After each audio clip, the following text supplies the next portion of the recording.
जेवणामध्ये कोणते मीठ वापरावे हा प्रश्न तुम्हाला पडतो का? असे प्रश्न मला OPDमध्ये खूप वेळा विचारले जातात. जेवणामध्ये पांढरे मीठ वापरणे योग्य आहे की सैंधव मीठ? पांढरे मीठ हे आयोडीनयुक्त मीठ आहे.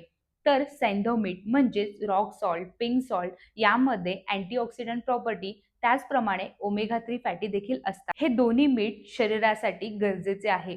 पण याचा समतोल राखणे खूप महत्त्वाचे आहे. 15 दिवस पांढरे मीठ, 15 दिवस सैंधव मीठ अशा प्रकारे तुम्ही आहारात याचा वापर करू शकता. पांढरे मीठ हे आयोडीनयुक्त मीठ आहे. आजकाल ग्वायचरचे पेशंट खूप मोठ्या प्रमाणावर आढळून येत आहेत. हा आजार आयोडीनच्या कमतरतेमुळे होणारा आजार आहे. यामध्ये गळ्याला सूज येते. हे टाळण्यासाठी आहारामध्ये आयोडीनयुक्त मीठ म्हणजेच पांढरे मीठ घेणे खूप गरजेचे आहे. त्याचप्रमाणे सैंधव मीठ, पिंक सॉल्ट हे उच्च रक्तदाब नियंत्रणात ठेवण्यास मदत होते. यामध्ये असणाऱ्या कॅल्शियम, मॅग्नेशियम, पोटॅशियम हे शरीराला हायड्रेट ठेवतात. झोप व्यवस्थित होते. सैंधव मीठ आहारात वापरल्यामुळे पचनक्रिया देखील सुधारण्यास मदत होते. म्हणून पांढरे मीठ आणि सैंधव मीठ या दोन्ही मिठाचा वापर आहारामध्ये समतोलरित्या केला पाहिजे.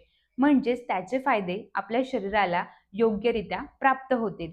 माहिती आवडल्यास नक्की शेअर, लाईक, सबस्क्राईब करा. धन्यवाद.